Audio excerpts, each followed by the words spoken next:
The body of Eliza Fletcher, a 34-year-old mother of two and kindergarten teacher, was found Monday evening, confirming her family's worst fears. This is after she was reportedly forced into a dark SUV early Friday while out for a run near the University of Memphis campus. The suspect of kidnapping and murder is 38-year-old Cleotha Abston, who had previously been serving a 20-year prison sentence for a previous kidnapping. Let's listen to what Memphis officials had to say. With respect to the family, both law enforcement and our office was in contact with the family throughout this long weekend. They have been fully cooperative throughout that entire process, and in contrast to whatever baseless speculation you might have seen, we have no reason to think this was anything other than an isolated attack by a stranger. Just really terrible. So obviously now there's some discussion about the alleged killer who served 20 years previously for violent kidnapping. Served that, was let out. He's had a juvenile record. He's currently 38, so he's had a juvenile record since he was 12. Just very disturbing individual. This is an alleged crime, obviously. It's not difficult to figure out why someone who's been in prison since they were 12 years old isn't necessarily the most well-adjusted contributing member of society. And unless wait a minute, unless we believe, and we talked about this in a recent episode earlier this week, unless people believe, and they're free to say this, that people should be locked up forever as a consequence of doing crimes, then you're going to have to, society is going to have to experience these tragic events where sometimes people who have been let out on parole or who have been let out at the end of their sentences do heinous things. And I think it's a real question to us as a society as to how to actually prevent this from happening with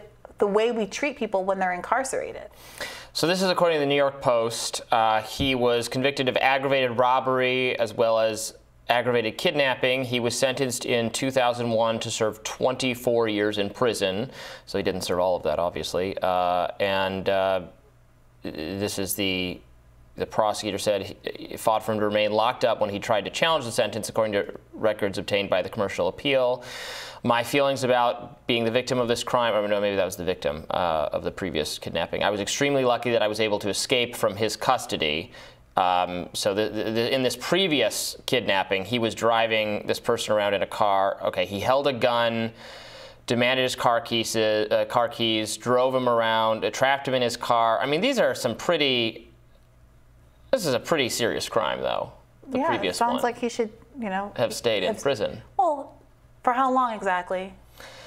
Because he served 20 years. I don't know. Maybe, I mean, obviously, a person who gets out and commits a murder or kidnapping soon thereafter should have been still locked up. I take your point that maybe we don't know. To the logical conclusion. Does everyone who commits a murder-suicide at kidnapping or just it was a kidnapping at first, at age, I guess, 18? Yeah. Should everyone who commits that crime at age 18 be sentenced to life in prison? I mean, possibly.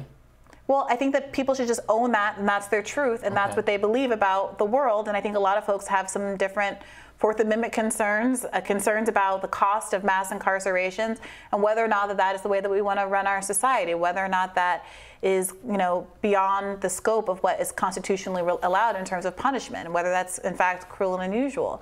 Look, it's really tough. It is tough. I don't think it's cruel and unusual to keep actual violent criminals locked up. Right, but you're forever.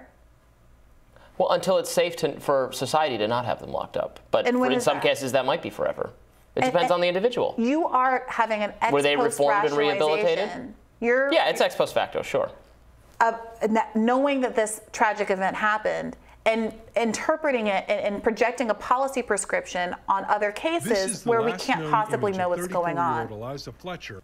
And that's a problem. The reason we're only talking about this case, I would argue, is because it is being weaponized for these kinds of political ends. I think that everyone should have a deep concern for what this woman and her family that survived her is now going through. It's horribly tragic.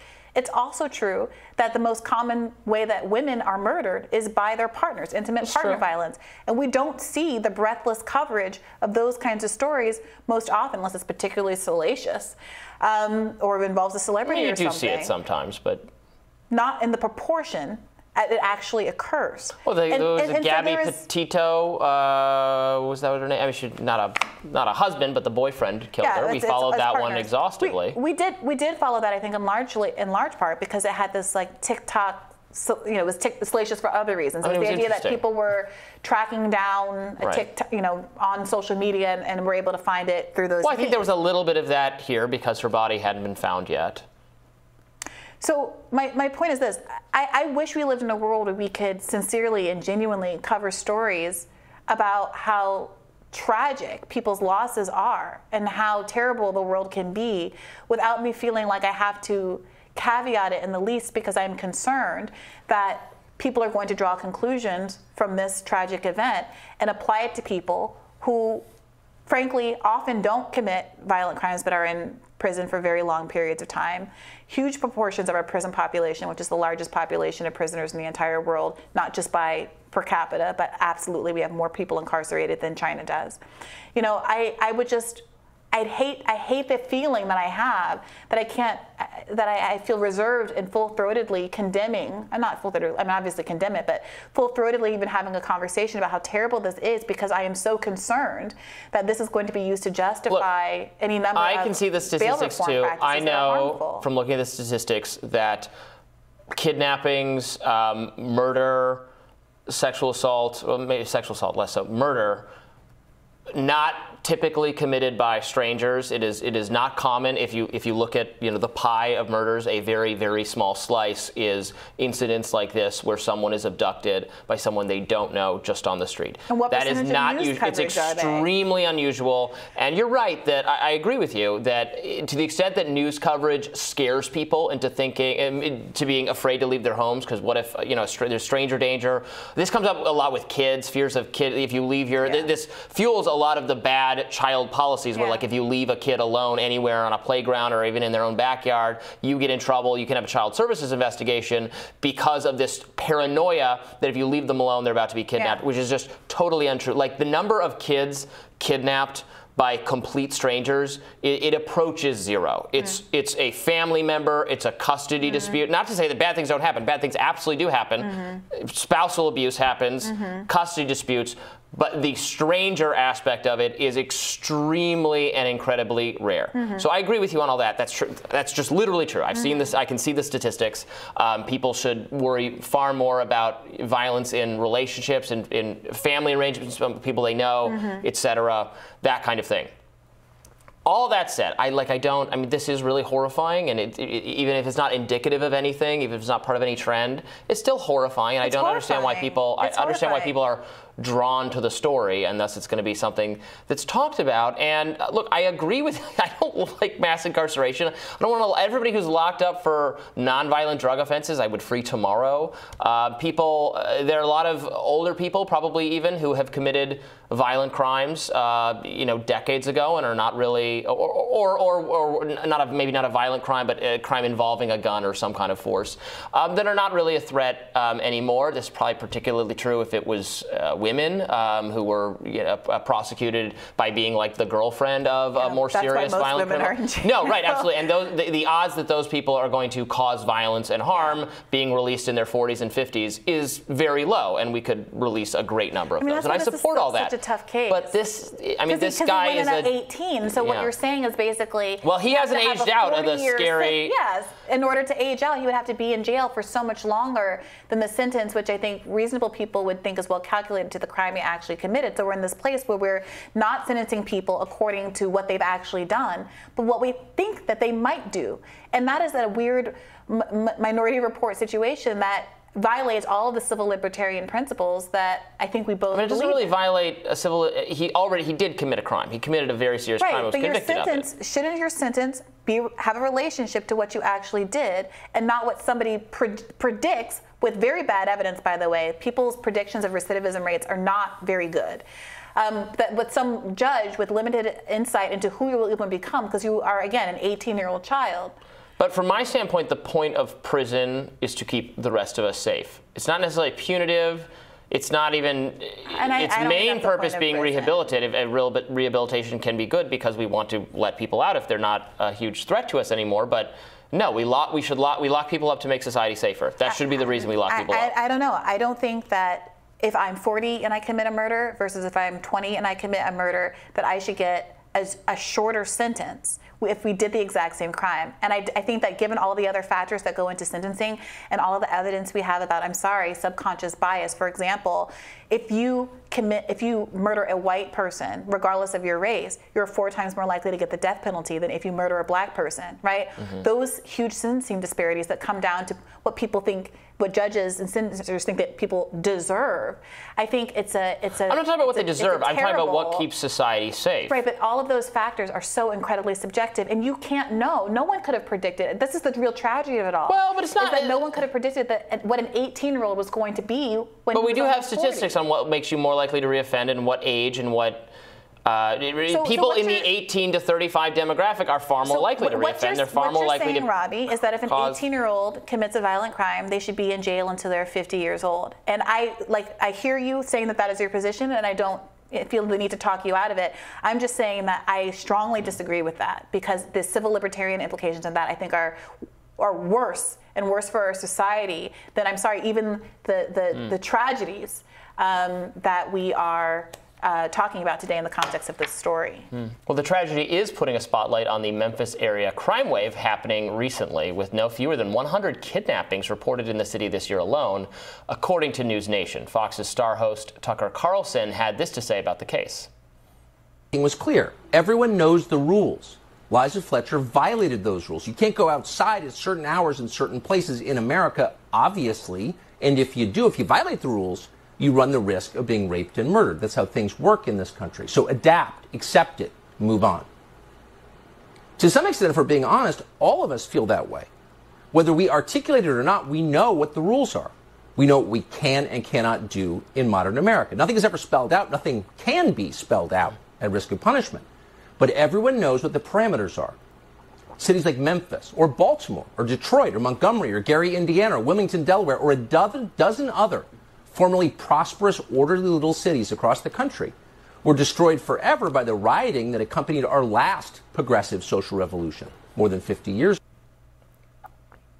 Look, what I think Tucker is getting at is a very worthwhile point that America in general and our cities in particular had vastly higher crime than they do now, most of them. They had huge crime through the period ending around like the early 1990s, when there's then thankfully a massive decrease in crime in virtually everywhere.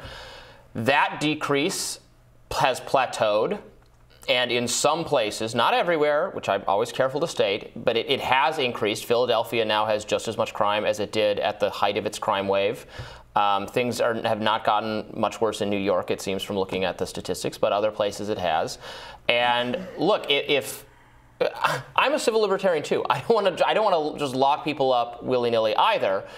So then it's important Sometimes you gotta lock people up. Look, I understand the punchline here, Robbie. And look, we should be really clear. What Tucker Carlson was referring to in these riots in places like Delaware in the 1960s, the Wilmington riots in 1968 happened not because black people just went crazy. It's because white people killed Martin Luther King. I'm sorry. I'm sorry. There was a peaceful revolution that had taken place that forced the courts to allow black people, God forbid, to attend the same schools as white people and access the same public benefits that a black tax base also had been paying into and extracting unequal benefit from. When those laws went into place, white people fled these urban centers. This is what I was talking about a little bit in my radar today. This is not me making up racism. This isn't me trying to unfairly peg people with accusations of racism. Statistically, look at the cities. What happened was there was white flight because people decided that they would rather leave their homes and leave these prosperous little cities that apparently everybody loves and treasures all of a sudden to live in the suburbs rather than let their kids sit next to black kids in school. That is what actually happened. And subsequently, once black people fought hard and won that right, Martin Luther King, the person who led this peaceful revolution, was murdered. okay, after having been surveilled and tracked and I know, harassed I'm aware. by the FBI. So I'm sorry, Tucker Carlson is really playing a tricky sleight of hand here, saying that the real problem here is that, people in cities, whoever those people are, whatever that's code for, are just violent and problematic, and ultimately we shouldn't have, it's somehow intrinsic to these populations that there's this behavior. There's nothing that we can do about it. I don't think it's intrinsic. It's not. It's clearly not intrinsic, because there was a period of high violence, and that period that was fixed, substantially fixed and reduced. That's not the narrative that Tucker Carlson is. How do we do that again, or how do we not not reverse that? It's such an important policy question. I think that's right and true. I think there are a lot of interventions that people who are actually invested. Because it's black people facing this violence. They're the ones. You're right. They're the ones disproportionately in the city, and they're the ones who will suffer violence when it increases in cities. I think there was a lot of interventions that people who know more about this and are sincerely invested in criminal justice reform could advocate for, that doesn't just require that mass incarceration for decades at the taxpayer's expense is the only way to address these issues. And unless you think that there are populations that are intrinsically derelict or intrinsically deficient, you have to start looking at what what social factors rather lead to these kinds of instances. And it's never going to be the case that we can completely wipe violence out or from society. There's always going to be some element of that. But we did do it substantially. Behavior. We did it very substantially. And to get back to doing it substantially, all I'm saying is you can't do it fully, but to make it substantially better, I absolutely think that is possible, and people should be invested in solutions.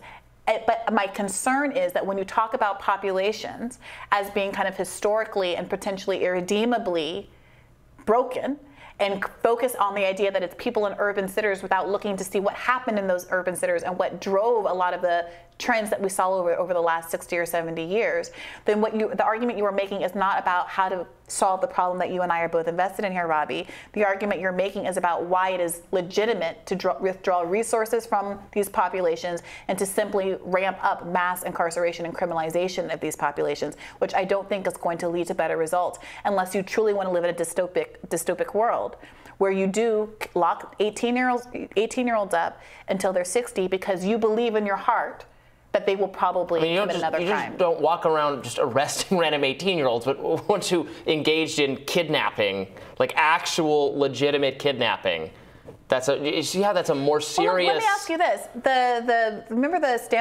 Stanford swimmer who was about to rape a girl behind a dumpster? Yeah. Should he have been locked up for 40 years until... I think he was guilty and should be locked up till 40 years? I don't know what sentence he got and what he didn't get 40 years. He's out, and I think swimming. I think that he got out and his life continued. Yeah, maybe. I don't know. I don't know if the sentence was appropriate or not. That's the issue, because our society looks at people like Brock Turner and says, "Oh, he's just a kid that made a mistake," and lets him out. And time will tell whether or not he commits another crime it's not wrong to think through how likely is he, after he's been suitably punished, and think through how likely Robbie, he is to reoffend, and that's going to matter on other factors. The point is subjectively making that determination when we know that people aren't able to actually make these concrete decisions based on anything other than what they think about a person's life, what's being lost, their likelihood of success, the opportunities that they see in a person that are so socially circumcised. I've literally spoken to a federal judge who said to me about a white-collar criminal who was going to jail after stealing so much more money than any convenience store or Walmart thief could ever imagine. Millions and millions of dollars in financial theft. Said, I don't know about a long sentence for this guy. He's not going to handle prison well. Right. Okay, that's dumb. I don't care how well you're going to handle prison or not. That is who is going to be handing down these sentences. Well, now you're saying, well, we just can't do it because it's too complicated. No, it's not too complicated. I'm saying that the principle that operates here cannot defer to the subjective standards of individual judges. And I don't think as a society we can live in a Minority Report that's a dystopian movie about what happens when you claim to know about crimes that haven't been committed and punish people and restrain people preemptively. That's a warning that I think we should all heed. That's all I'm saying. All right. Well, we'll have more Rising after this.